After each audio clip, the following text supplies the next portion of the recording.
ഹക്കീമേ, ടെക്നോളജിയുടെ വളർച്ച ഭയങ്കര വേഗത്തിലാണല്ലേ?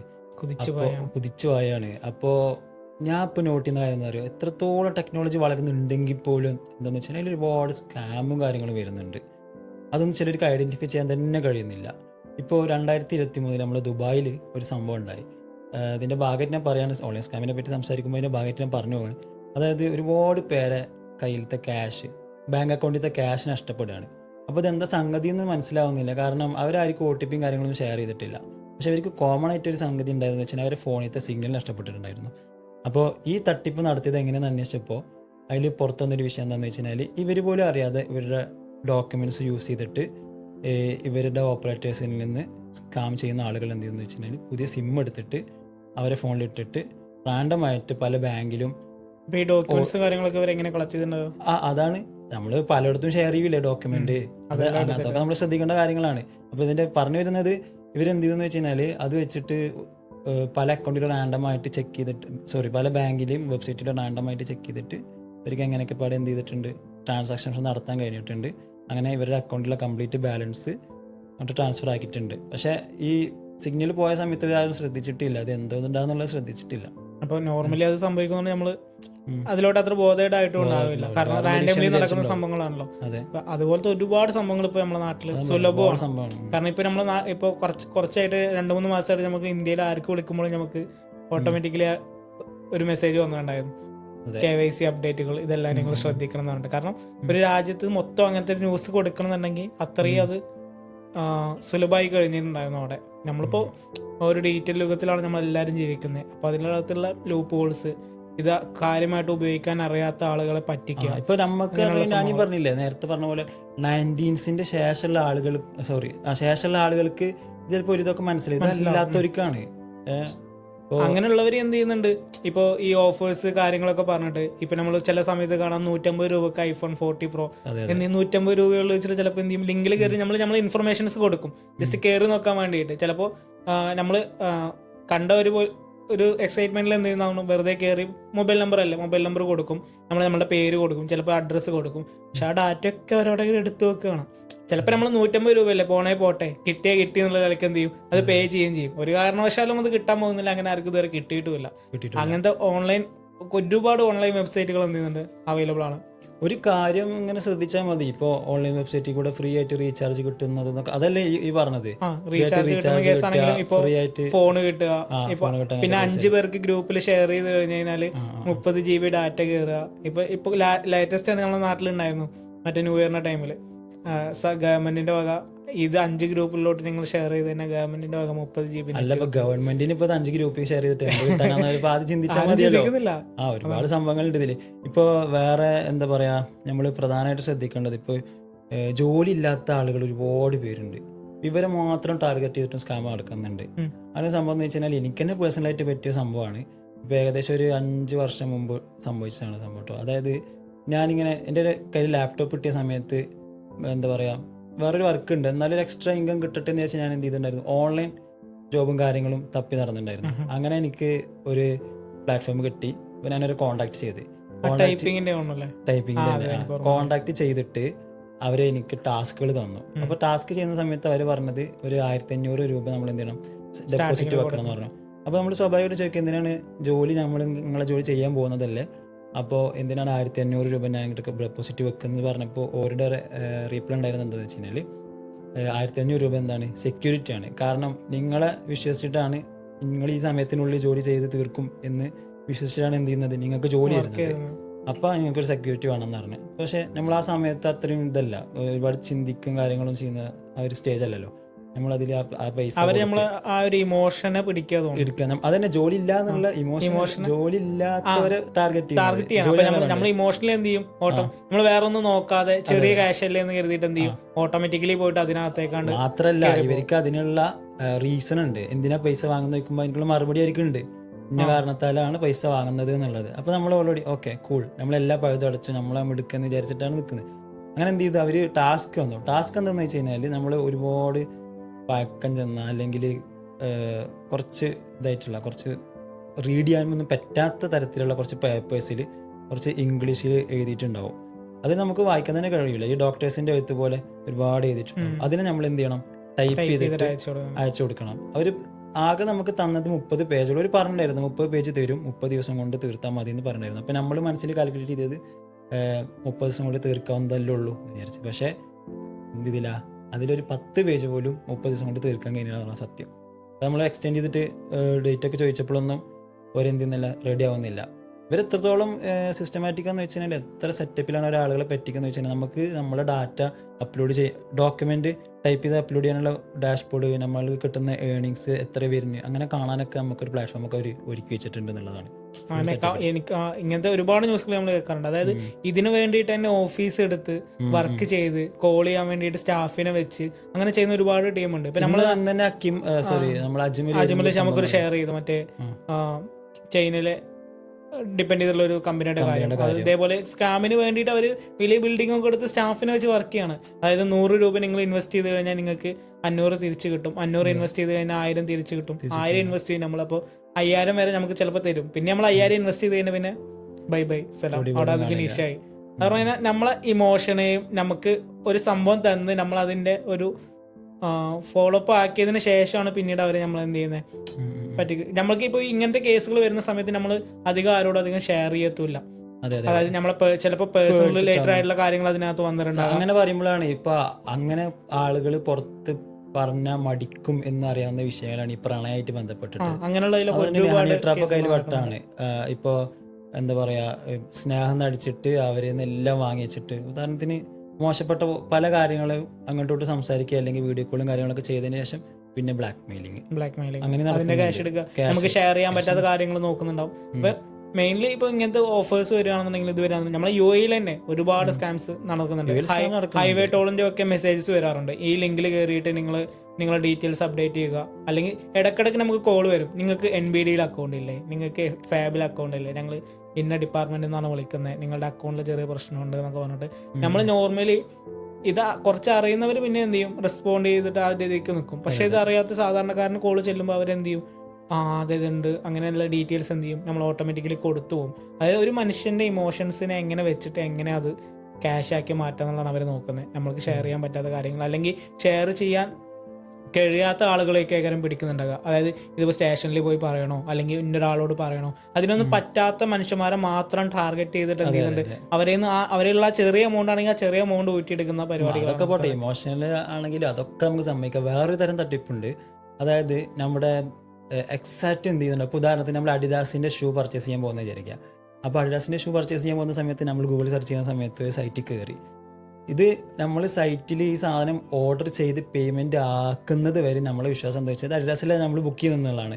പക്ഷെ നമുക്ക് ആ സാധനം വരില്ല, പേയ്മെൻറ്റ് എപ്പോഴും പോയിട്ടുണ്ടാവും. പിന്നീട് നമ്മൾ റിയലൈസ് ചെയ്ത് പോവുകയാണ് എന്ത്, അത് അഡിഡാസ് അല്ല, അവിടെ എവിടെയെങ്കിലും ഒക്കെ അഡിഡാസിന്റെ അപ്പുറത്ത് ഒരു ബിയോ ഒക്കെ വെബ്സൈറ്റുകൾ മാറ്റിയിട്ട് ഇതേ സെയിം സംഭവം. എൻ്റെ സുഹൃത്ത് ഇവിടെ ഒരിക്കൽ UAE വന്ന സമയത്ത് അവനിവിടെ ഫ്രെയിമിനകത്ത് ഫാമിലി ആയിട്ട് വന്നതാണ്. അപ്പോൾ ടൂറിന് വന്ന സമയത്ത് അവരെന്ത് ചെയ്തു, ഇവിടുത്തെ ഫേമസ് ആയിട്ടുള്ള ഒരു സൈറ്റിൽ നിന്ന് തന്നെ ടിക്കറ്റ് എടുക്കാൻ വേണ്ടി നോക്കി, ഫ്രെയിമിലോട്ടുള്ള ടിക്കറ്റ്. അങ്ങനെ 10 പേർക്ക് ദുബായ് ഫ്രെയിമിലോട്ടുള്ള ടിക്കറ്റ്. അപ്പൊ 10 പേർക്കുള്ള ടിക്കറ്റ് എങ്ങാണ്ട് എടുത്തു. 1000 ദിർഹംസിന്റെ അടുത്താണ് എങ്ങാണ്ട് പ്രൈസ് വരുന്നത്. പക്ഷെ ഇവരെ അക്കൗണ്ടിൽ നിന്ന് എന്ത് ചെയ്തു, സ്പോട്ടിൽ 10,000 ദിർഹംസ് കട്ടായിപ്പോയി. അതായത് ഏകദേശം നാട്ടിൽ 2 ലക്ഷം റുപ്യ അടുത്ത് ഒറ്റയടിക്ക് കട്ടായിപ്പോയി. പിന്നീട് നോക്കിയപ്പോഴാണ് മനസ്സിലായത് ഇവർ കയറിയ വെബ്സൈറ്റിന്റെ ഡിസൈൻ എല്ലാം എക്സാക്റ്റ് സെയിമാണ് ആ സൈറ്റായിട്ട്, പക്ഷെ അതിനകത്ത് ഒരു ലെറ്റർ മാത്രം ഡിഫറൻസ് ഉണ്ടായിരുന്നു. അപ്പൊ അങ്ങനത്തെ ഡൊമൈൻസ് എടുത്തിട്ട് പുതിയ വെബ്സൈറ്റുകൾ ഉണ്ടാക്കിയിട്ട് എന്ത് ചെയ്യുന്നുണ്ട്, ആളുകളെ പറ്റിക്കുന്നുണ്ട്. അതായത് നമ്മൾ കയറുമ്പോൾ ഒക്കെ എല്ലാ അറ്റ്മോസ്ഫിയറും സെയിമാണ്. നമ്മൾ OTP കൊടുത്തിട്ടാണ് നമ്മളെ ക്യാഷ് പോകുന്നത്. നമ്മളിപ്പോൾ 10,000 പെട്ടെന്ന് എന്ത് ചെയ്യുന്നുണ്ടാവില്ല, അവർ ശ്രദ്ധിച്ചിട്ടുണ്ടാവില്ല. OTP വന്ന സ്ഥിതിക്ക് അവർ കൊടുത്തിട്ടുണ്ട്, കാരണം വെരിഫൈഡ് ആയിട്ടുള്ള ഒരു വെബ്സൈറ്റ് ആണല്ലോ എന്നതിൽ. പക്ഷേ വെബ്സൈറ്റിന്റെ ഒരു ചെറിയ ലെറ്റർ അങ്ങോട്ടും ഇങ്ങോട്ടും മാറിയിട്ട് ഇവര് ഡൊമൈൻ വേറെ എടുത്തിട്ടുണ്ടാവും. സെയിം ഡിസൈൻ ഇപ്പൊ ആമസോണിന്റെ തന്നെ കാണാം നമുക്ക് ഇതാക്കുക. അതേപോലെ എപ്പോഴും വരുന്ന സംഭവമാണ് ലുലുവിന്റെ മെസ്സേജ് വരാറുണ്ട്. ലുലു പക്ഷെ അതിന്റെ ഒക്കെ ഡൊമൈൻ, അതിൽ വരുന്ന വെബ്സൈറ്റുകളുടെ നെയിം അല്ലെങ്കിൽ ഇമെയിലിന്റെ നെയിം ഒക്കെ ഓഫർ, ഇത് സ്പെല്ലിംഗ് വ്യത്യാസങ്ങൾ ഉണ്ടാകാം, സ്പെല്ലിംഗിൽ മിസ്റ്റേക്ക് ഉണ്ടാകും. ലുലു ഇത്രയും വലിയ കമ്പനി, ലുലുവിന്റെ ഒക്കെ സൈറ്റ് blogspot.com ഒക്കെ ഉണ്ടാവും. പക്ഷെ നമുക്ക് മനസ്സിലാവും, പക്ഷെ സാധാരണക്കാരെ ആളുകൾക്ക് മനസ്സിലാവില്ല. അതാണ് അതിൻ്റെ ഒരു ഇത്. പിന്നെ ഇങ്ങനെ പറയുമ്പോഴാണ് വേറൊരു സ്കാം ഇപ്പോൾ നമ്മളൊക്കെ ശ്രദ്ധിക്കേണ്ടതാണ്. ഇപ്പോൾ നമ്മൾ ദുബായിലാണെങ്കിലും അതിലൊരു നമ്മൾ പഞ്ചാബികളൊക്കെ ഉണ്ടാവുമല്ലോ, അവരൊക്കെ മെയിനായിട്ട് ഇങ്ങോട്ട് ടാർഗറ്റ് ചെയ്യുന്നത് വെച്ചാൽ UK, കാനഡ പോലത്തെ സ്ഥലങ്ങളിലേക്കാണ്. അപ്പോൾ ഇങ്ങനത്തെ ഒരു മാത്രം ടാർഗറ്റ് ചെയ്തിട്ടുണ്ട്. ഇങ്ങനത്തെ പരസ്യങ്ങളിൽ നിന്ന് പോകുന്നുണ്ട്, നിങ്ങൾക്ക് കാനഡ പോകാം അങ്ങനെ ചെയ്യാന്നൊക്കെ പറഞ്ഞിട്ട്. അപ്പോൾ കാരണം ഇതിൽ വലിയൊരു പങ്ക് നമ്മൾ SEO വഹിക്കുന്നുണ്ട്. അതായത് SEOനെ ഇവർ ഡിപ്പെൻഡ് ചെയ്യുന്നുണ്ട്. ഫോർ എക്സാമ്പിൾ എൻ്റെ ടേസ്റ്റ് എന്താണ് എന്ന് മനസ്സിലാക്കിയിട്ട് എനിക്ക് പരസ്യം വരുന്ന പരിപാടി, അതാണ് SEO എന്ന് പറഞ്ഞു കഴിഞ്ഞാൽ. അപ്പോൾ ഇപ്പോൾ നിരന്തരം ഒരാൾ ഇങ്ങനെ കാനഡയ്ക്ക് പോകാൻ ആഗ്രഹിക്കുകയാണ്, USA പോകാൻ ആഗ്രഹിക്കുകയാണ് എന്ന് മനസ്സിലാക്കിയിട്ട് അവർക്ക് എന്ത് ചെയ്യുന്നുണ്ട്, ഇതേമാതിരി വിസ തട്ടിപ്പിൽ ഏർപ്പെടുത്തുന്നുണ്ട്. അതുപോലെ ഈ പറഞ്ഞ നേരത്തെ പറഞ്ഞ പോലെ തന്നെ വർക്ക് ഫ്രോം ഹോം ചെയ്യാമെന്ന് പറഞ്ഞവർക്കൊക്കെ അവർ നമ്മളെ സെർച്ചിങ്ങിനനുസരിച്ചാണ് നമ്മൾ ഇൻട്രസ്റ്റ് അവർ ഇട്ടിരുന്നത്. അപ്പോൾ എന്തായാലും നമ്മളതിൽ പോയിട്ട് ക്ലിക്ക് ചെയ്യും. അങ്ങനെ പെട്ടുപോണതാ.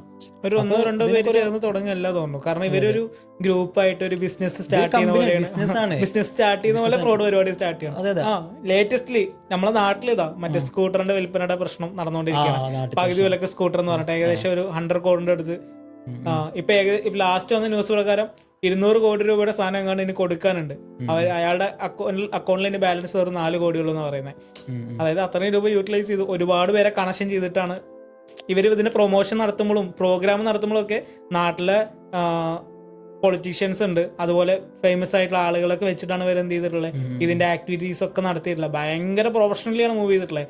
ഏതൊരാളും എന്ത് ചെയ്യും, സ്പോട്ടിൽ കൊണ്ടുപോയിട്ട് ഇൻവെസ്റ്റ് ചെയ്യും. പിന്നെ നമ്മളെ മലയാളികൾക്കാണെന്നുണ്ടെങ്കിലും പൊതുവെ ഉള്ള ഒരു കാര്യമാണ്, ഓഫേഴ്സ് കണ്ടു കഴിഞ്ഞാൽ ഒന്ന് എന്താണെന്നുണ്ടെങ്കിൽ ഒന്ന് പോയി നോക്കുക. അവിടെ ഇപ്പൊ നമ്പർ കൊടുക്കണോ, ആധാർ കാർഡ് കൊടുക്കണോ, ആധാരം കൊടുക്കണമെങ്കിൽ കൊടുത്തിട്ട് ഓഫേഴ്സിന്റെ നേരത്തെ ഐഫോണിന്റെ ഓഫർ പറഞ്ഞിരുന്നില്ല. ഈ ഐഫോണിന്റെ ഒരു ഇഷ്യൂ ഒരു 3 വർഷം മുമ്പ് നമ്മളെ കൂട്ടുകാരന്മാർക്ക് സംഭവിച്ചത്. അത് എന്താണെന്ന് വെച്ച് കഴിഞ്ഞാൽ ഐഫോൺ 450 ദിർഹംസിന് എന്ന് പറഞ്ഞിട്ട് ഒരു ഓർഡർ ചെയ്തിട്ട് സാധനം വന്നു നോക്കുമ്പോഴത്തെ നമുക്ക് OS ഒക്കെ കണ്ടു കഴിഞ്ഞാൽ എക്സാക്ട്ലി iOS തന്നെയാണ്. പക്ഷെ എന്നാലും എന്തൊക്കെയോ ഒരു വശപ്പശക്ക്, അത്ര സ്പീഡില്ല, ക്യാമറക്ക് ക്ലാരിറ്റി ഇല്ല, അങ്ങനെയൊക്കെ. അപ്പോൾ ഞാൻ പറഞ്ഞതെന്ന് വെച്ച് കഴിഞ്ഞാൽ ഇതിനായി പ്രൊഡക്ഷൻ നടക്കുന്നുണ്ട് എന്നുള്ളതാണ്. ഫേക്ക് ഉണ്ടാക്കാൻ വേണ്ടി പ്രൊഡക്ഷൻ നടക്കുന്നുണ്ട്. അത്രത്തോളം ഈ ഓൺലൈൻ നമ്മൾ എത്രത്തോളം സൗകര്യം കൊടുക്കണം അത്രത്തോളം ആളുകൾ നമ്മളെ പറ്റിക്കാൻ നടക്കുന്നുണ്ട് എന്നുള്ളൊരു വസ്തുതയാണ്. ഇത് നമ്മളെന്താ വെച്ച് കഴിഞ്ഞാൽ ഒരുപാട് കാര്യങ്ങൾ നമുക്ക് ശ്രദ്ധിക്കാൻ പറ്റും. ഒരുപാട് കാര്യങ്ങൾ ശ്രദ്ധിച്ച് നമുക്കിതൊന്ന് രക്ഷപ്പെടാം. ഇപ്പോൾ നമ്മൾ ഈ ഒരു ഫീൽഡിൽ ആയതുകൊണ്ടാണോ എന്ന് എനിക്കറിയില്ല, നമുക്ക് മനസ്സിലാവുന്ന കുറച്ച് കാര്യങ്ങളുണ്ട്. അതിന് മറ്റു സാധാരണക്കാരായ ആളുകൾക്ക് ചിലപ്പോൾ മനസ്സിലായിക്കൊള്ളുന്നില്ല. നേരത്തെ പറഞ്ഞ മാതിരി നമുക്ക് എന്തെങ്കിലും ഓഫറും കാര്യങ്ങളൊക്കെ വരുന്ന സമയത്ത് ഒന്ന് നമ്മൾ മനസ്സിലാക്കുക, നമ്മൾ എന്ത് ചെയ്തിട്ടാണ് നമുക്ക് ഈ ഓഫറും കാര്യങ്ങളും വരുന്നതെന്ന് ചിന്തിക്കുക. ഫോർ എക്സാമ്പിൾ മുഖ്യമന്ത്രിയുടെ മെസ്സേജിന്റെ കാര്യം പറഞ്ഞു. മുഖ്യമന്ത്രി നമുക്ക് എന്തിനാ 50 GB വെറുതെ തരുന്നതിന്റെ ആവശ്യം എന്താ? ഗ്രൂപ്പിലോട്ട് ഷെയർ ചെയ്താൽ നമ്മൾ ആലോചിക്കുന്നത് ഇത് 5 ഗ്രൂപ്പിലോട്ട് പോയിക്കോട്ടെ, നമുക്കൊരു നഷ്ടം ഇതിനകത്ത് വരാനില്ല. പക്ഷെ നമുക്ക് നഷ്ടപ്പെടുന്നത് എന്താ വെച്ച് കഴിഞ്ഞാൽ നമ്മുടെ മൊബൈൽ നമ്പറും ഡാറ്റയും ഒക്കെ നമ്മൾ അതിനകത്ത് കൊടുത്തിട്ട് നമ്മൾ ഈ ലിങ്ക് ഷെയർ ചെയ്യുന്നത്. അപ്പൊ മെയിൻ ആയിട്ട് ശ്രദ്ധിച്ചേ, നെവർ ഷെയർ നമ്മുടെ മൊബൈൽ നമ്പർ, ഇമെയിൽ ഒന്നും ഷെയർ ചെയ്യരുത്. പിന്നെ അതേപോലെ ആവശ്യമില്ലാത്തടത്ത് നമ്മളെ documents like passport, Emirates ID, ഈ കാര്യങ്ങൾ ആവശ്യമില്ലാത്തടത്ത് കൊടുക്കരുത്. അത് ശരിക്കും നമ്മുടെ ഒരു പ്രധാനപ്പെട്ട ഡോക്യുമെന്റ്സ് തന്നെയാണ്. അത് ഒരുപാട് സ്കാമൊന്നും ഒഴിവാക്കാം. പിന്നെ നമ്മൾ പറയാൻ വിട്ടുപോയൊരു വിഷയമാണ് നമ്മളെ വാട്സപ്പ്, ഇമെയിൽ ഫിഷിംഗ് എന്നാണ് ഇതിന് പറയുക. അതിലിവർ പ്രത്യേക ഒരു ടീമിനെ ടാർഗറ്റ് ചെയ്യണമൊന്നും ഉണ്ടാവില്ല. അതിൽ കണ്ടിന്യൂസ് ആയിട്ട് ഇങ്ങനെ മെസ്സേജ് കൊണ്ട് ഏതെങ്കിലും ഒരു പരസ്യത്തിൽ പോയിട്ട് ക്ലിക്ക് ചെയ്യാൻ. അപ്പോൾ നമ്മൾ ശ്രദ്ധിക്കേണ്ടതെന്ന് വെച്ച് കഴിഞ്ഞാൽ നമ്മൾ എന്ത് ചെയ്യരുത്, ഒന്നിലും പോയിട്ട് നമ്മൾക്ക് ആവശ്യമില്ലാത്താണെങ്കിൽ അത് ക്ലിക്ക് ചെയ്യണ്ട. ഉപകാരം ഇല്ലാത്ത സാധനം പോയിട്ടൊന്നും ചെയ്യണ്ട, ഉപകാരമുള്ളത് ചെയ്യാം, അത്രേ ഉള്ളൂ. അപ്പൊ എനിക്ക് എന്താ തോന്നുന്നു, കുറെ കാര്യങ്ങൾ ഇങ്ങനെ ആളുകളെ സംരക്ഷിക്കാൻ. നമ്മൾ പണ്ടത്തെ കാലത്ത് എന്ന് പറഞ്ഞു കഴിഞ്ഞാൽ നമ്മളെ നാട്ടില് കള്ളന്മാര് ആണ് ഉണ്ടായിരുന്നത്. കള്ളന്മാർ കാരണം ഡീറ്റെയിൽ അല്ല, അപ്പൊ അവര് അങ്ങനെയാണ് മോഷണം നടത്തിയിരുന്നത്. ഇപ്പൊ നമ്മൾ ഡിജിറ്റലായി. അന്ന് നമ്മൾ ശ്രദ്ധിച്ചിരുന്നു, അന്ന് നമ്മൾ എന്ത് ചെയ്തിരുന്നു, വീടിന്റെ വാതിലൊക്കെ കിടക്കുമ്പോ 2 വട്ടമൊക്കെ പൂട്ടിയിടും. അതേപോലെ ഇപ്പോൾ ജിമെയിലും നമ്മൾ ഇതിനകത്തൊക്കെ ഓപ്ഷൻസ് ഉണ്ട്. പക്ഷെ അത് നമ്മള് ആളുകൾക്ക് അറിയുന്നില്ല എന്നുള്ളതാണ് പ്രശ്നം. 2 സ്റ്റെപ്പ് വെരിഫിക്കേഷൻസ് ചെയ്ത് കഴിഞ്ഞാൽ ജിമെയിൽസ് കുറെ അങ്ങനെ കുറെ സംഭവങ്ങളുണ്ട്. പണ്ട് നമ്മൾ എന്ത് ചെയ്തു, കിടക്കുന്ന സമയത്ത് 2 വാതിലും ഒരുമിച്ച് കുറ്റിയിടും, 2 കുളത്തിടും, പുറകെ ഒരു കുളത്തിടും. കള്ളന്മാരെ പേടിച്ചിട്ടാണ്, ക്യാഷ് വീട്ടിൽ വന്ന് മോഷ്ടിച്ച് കൊണ്ടുവന്ന് പേടിച്ചിട്ടാണ്. ഇപ്പൊ കള്ളന്മാർക്ക് അതിന്റെ പണിയൊന്നും ആവശ്യമില്ല. അവരെവിടെയെങ്കിലൊക്കെ ഇരുന്ന് സുഖമായിട്ട് AC ഒക്കെ ഇട്ട് അവർക്ക് എന്ത് ചെയ്യുക, കോൾ ചെയ്തിട്ട് നമ്മളെ ക്യാഷ് അടിച്ചു മാറ്റി കൊണ്ടുപോകാം. നമ്മൾ ഓൺലൈനിലുണ്ട്, നമ്മളെ ഡാറ്റാസ് ഓൺലൈനിലുണ്ട്, നമ്മൾ വെറുതെ ഓഫറിന് പുറകെ പോകുന്നുണ്ട്. അപ്പൊ ഇനി ഇങ്ങനെ ചെയ്യുന്ന സമയത്ത് എന്ന് വെച്ചാൽ ഒരു കാരണവശാലും നമുക്ക് OTP സംഭവങ്ങളൊന്നും ഒരാൾക്കും ഷെയർ ചെയ്ത് കൊടുക്കരുത്. ഒരു ബാങ്കൊന്നും നമ്മളെ വിളിച്ചിട്ട് നമ്മൾ OTP ചോദിക്കും. കൂടെ പറയാനുള്ള ഒരു സംഭവം കേട്ടോ, ഇപ്പോൾ ചിലരെ എന്തുണ്ടെന്ന് വെച്ച് കഴിഞ്ഞാൽ വെറുതെ പറയാം, ഒരു ഇമെയിലോ അല്ലെങ്കിൽ വാട്സപ്പോ അയക്കുക നിങ്ങളുടെ അക്കൗണ്ടിലേക്ക്, നിങ്ങളുടെ അതിൽ ബാങ്ക് അടക്കം മെൻഷൻ ചെയ്യട്ടോ, നിങ്ങൾ ഫെഡറൽ ബാങ്കിൻ്റെ അക്കൗണ്ടിലേക്ക് 1 കോടി രൂപ വന്നിട്ടുണ്ട്. അപ്പോൾ അതെന്തൊക്കെയാണ്, നിങ്ങളറിയാതെ ആരോ അയച്ചതാണെന്ന് പറഞ്ഞിട്ടാണ് വരുന്നത്. ശരിക്കും പൈസ തന്നെ ചിലപ്പോൾ വന്നിട്ടുണ്ടാവില്ല, ഓക്കെ, അങ്ങനെ സിറ്റുവേഷനൊക്കെ അറിയാം. അപ്പോൾ എന്ത് ചെയ്യും, ഇത് ആളുകൾ സാധാരണ തോന്നിയിട്ട് അവൻ്റെ പൈസ മാറി കയറിയതല്ലേ, അപ്പോൾ എന്താ ചെയ്യേണ്ടതെന്ന് വെച്ചാൽ ഓന് പറയുന്നത് അത് ട്രാൻസ്ഫർ ചെയ്യാൻ വേണ്ടി റിക്വസ്റ്റ് കൊടുക്കുന്നുണ്ട്. അപ്പോൾ OTP അയക്കുന്നത്. പക്ഷെ സംഭവിക്കുന്നത് വെച്ചാൽ അവൻ്റെ അക്കൗണ്ടിലത്തെ പൈസ മൊത്തം പോവാണ്. ശ്രദ്ധിക്കേണ്ട വിഷയം. നമ്മൾ ഈ പ്രശ്നങ്ങൾ എടുത്ത് പറയുന്നത് വെച്ചാൽ ഈ പ്രശ്നങ്ങൾ എടുത്ത് പറയുമ്പോൾ ആളുകൾക്ക് ഇങ്ങനെ ഒരു പ്രശ്നം ഉണ്ടാവുമല്ലോ. അങ്ങനെ ഇതേപോലെയാണ് നമ്മളെ നാട്ടിൽ ഇപ്പോൾ കേരളത്തിൽ ഒരുപാടായിട്ട് ലോൺ ആപ്സ് എന്ന് പറഞ്ഞിട്ടുള്ള ഒരു സംഭവം. അതിൽ ഒറിജിനലായിട്ട് വർക്ക് ചെയ്യുന്നവരുണ്ട്, അല്ലാതെ ഒരുപാട് പേര് എന്ത് ചെയ്തു, ഈ ലോൺ ആപ്പിൽ ഒരു മനുഷ്യനെ എത്തിപ്പെടുന്നത് അവരുടെ അത്രയും ക്രൈസിസ് ടൈമിലായിരിക്കാം. അപ്പോൾ അവരെന്ത് ചെയ്യും, അവരെ ഈ ഇമോഷണലി ടാർഗറ്റ് ചെയ്തിട്ട് എന്ത് ചെയ്യണം, അവരുടെ അക്കൗണ്ട്സ് ഡീറ്റെയിൽസും കാര്യങ്ങളും ഫോട്ടോയും വെരിഫിക്കേഷനും ഒക്കെ മേടിച്ച് ഇവരുടെ ഡാറ്റ, ഇപ്പം നമ്മളെ തിരുവനന്തപുരത്ത് തന്നെ ഉണ്ടായി, ഏകദേശം ഒരു 1 lakh rupees അടുത്ത് ഇയാൾ ഇതേപോലെ ഒരു ആപ്പ് ഡൗൺലോഡ് ചെയ്തിട്ട് രജിസ്ട്രേഷൻ ചെയ്ത് കാര്യങ്ങളൊക്കെ കൊടുത്തു. പിറ്റേന്ന് അയാൾ അക്കൗണ്ടിൽ നിന്ന് ഉണ്ടാകുന്ന ക്യാഷ് കംപ്ലീറ്റ് എന്ത് ചെയ്തു, പോയി. അയാളുടെ മൾട്ടിപ്പിൾ അക്കൗണ്ട്സ് യൂസ് ചെയ്തിട്ടും ഇതായിട്ടൊക്കെ അയാൾ എപ്പോൾ ക്യാഷ് ഇട്ടോ അപ്പോൾ അതൊന്ന് പോകുന്ന ഒരു അവസ്ഥയായി. പിന്നീടാണ് ഇവർ ഇതിനെ കോൺടാക്ട് ചെയ്യുന്നതും കാര്യങ്ങളൊക്കെ ചെയ്യുന്നത്. അപ്പോൾ ഇതേപോലെ ഇപ്പോൾ OTP ഷെയർ ചെയ്യുന്ന കേസാണെന്നുണ്ടെങ്കിലും ഒരിക്കലും ഒരു ബാങ്കിൽ നിന്ന് നമ്മൾ വിളിച്ചിട്ട് OTP കാര്യങ്ങളോ നമ്മളൊന്നും ചോദിക്കില്ല. അതേപോലെ നമ്മളൊരു സൈറ്റിനകത്ത് ഓഫർ ലിങ്കിലോട്ടൊക്കെ കയറുമ്പോൾ ആ കയറുന്ന ആ ലിങ്കിൻ്റെ സ്പെല്ലിംഗ് എങ്കിലും നമ്മൾ ശ്രദ്ധിക്കുക. പലപ്പോഴും ഡിഫറെൻ്റ് ഇതിലായിരിക്കും. പിന്നെ നമുക്ക് ഒരിക്കലും ഒരു പ്രൊഫഷണൽ കമ്പനീസിൽ നിന്ന് മെസ്സേജ് അയക്കുമ്പോൾ അവരൊന്നും ഗ്രാമർ മിസ്റ്റേക്കിലോ ഇതിലൊന്നും അയക്കാറില്ല. പിന്നെ ഒരിക്കലും ഗവൺമെൻറ്റോ മറ്റോ ഒന്നും നമ്മളോട് എന്ത് ചെയ്യില്ല, നിങ്ങൾ അത് 5 ഗ്രൂപ്പിലോട്ട് ഷെയർ ചെയ്ത് കഴിഞ്ഞാൽ 50 കോടി തരാമെന്നുള്ളതോ 50 GB തരാമെന്നുള്ളതോ ഒരു ഗവൺമെൻറ് നമ്മളോട് പറയില്ല. അങ്ങനത്തെ മെസ്സേജസ് ഒക്കെ വളരെ ഫേക്കാണ്. ഇപ്പോൾ ലുലുവിൻ്റെ പേരിൽ നടക്കുന്നതാണെങ്കിലും ഒക്കെ ഭയങ്കര ഫേക്കിൽ വരുന്ന സംഭവങ്ങളാണ് അതൊക്കെ. അതുപോലെ തന്നെ നമ്മളെ ജോലിയുടെ കാര്യം ഞാൻ പറഞ്ഞല്ലോ. ഇപ്പം അങ്ങനത്തെ ഒരു തട്ടിപ്പിൽ ആരെങ്കിലും പെടാൻ ഇരിക്കാൻ തന്നെ ശ്രദ്ധിക്കേണ്ട കാര്യം എന്താ വെച്ചാൽ, ഒരു ജോലി ഓഫർ ചെയ്യുമ്പോഴും ആളുകൾ പൈസ അങ്ങോട്ട് കൊടുക്കണ്ട. നമ്മുടെ UAE തന്നെ വരുന്ന സമയത്ത് ഒരുപാട് പ്രവാസികൾക്ക് അനുഭവപ്പെടുന്ന പ്രശ്നമുണ്ട്. നമ്മൾ ഷാർജയിലൊക്കെ റൂം എടുത്തിട്ട് ആളുകൾ എന്ത് ചെയ്യാറുണ്ട്, ഇന്റർവ്യൂ നടത്താറുണ്ട്. നിങ്ങളൊരു 150 dirhams തന്നു കഴിഞ്ഞാൽ ഞങ്ങളൊരു ഇത്ര ദിവസത്തിനുള്ളിൽ നിങ്ങളെ വിളിക്കാം. വന്ന ആള് ഇവിടെ വിസിറ്റിങ്ങിന് വരുന്നു, കയ്യിലുള്ള കാശ് വെച്ചിട്ട് ഇന്റർവ്യൂവിന് പൊയ്ക്കൊണ്ടിരിക്കുകയാണ്. ചിലപ്പോൾ അയാളുടെ ലാസ്റ്റ് ഹോപ്പായിരിക്കും അത്. 150 150 ചിലപ്പോൾ കൂട്ടുകാരനെ നിന്ന് വാങ്ങിച്ചിട്ടടക്കം അവിടെ കൊടുക്കും. അതോടുകൂടി അത് പോകും. അതേപോലെ ഇവിടെ നമ്മളെ നാട്ടിൽ എപ്പോഴും വരുന്നതാണ്, ഇവിടെയും വരാറുണ്ട്, നമ്മളെ UAEയിലും വരാറുണ്ട്. നമുക്ക് ഒരു പാക്കേജ് വരുന്നുണ്ട്, ഡെലിവറി ടീമിൻ്റെ മെസ്സേജ്, ഈ ലിങ്കിൽ കയറി കഴിഞ്ഞാൽ നിങ്ങൾക്ക് ഡീറ്റെയിൽസ് അപ്ഡേറ്റ് ചെയ്താൽ മതി. അപ്പോൾ നമ്മൾ വിചാരിക്കും അൺഎക്സ്പെക്റ്റഡ് ആയിട്ട് ആരാ നമുക്കിപ്പോൾ ഒരു പാക്കേജ് അയക്കുന്നത്. നമ്മളൊരു ഒരു ക്യൂരിയോസിറ്റിയുടെ പുറത്ത് ചിലപ്പോൾ നമ്മളതിൽ കയറുന്നതാവും. പിന്നെ വേറൊരു സംഭവം ഇത് പറയാതെ പോരുത്, കാരണം AI ടെക്നോളജിയും കാര്യങ്ങളൊക്കെ വളർന്നു വന്നിക്കല്ലേ. അപ്പോൾ കഴിഞ്ഞ വർഷം നമ്മളെ കേരളത്തിൽ സംഭവിച്ച സംഭവമാണ്.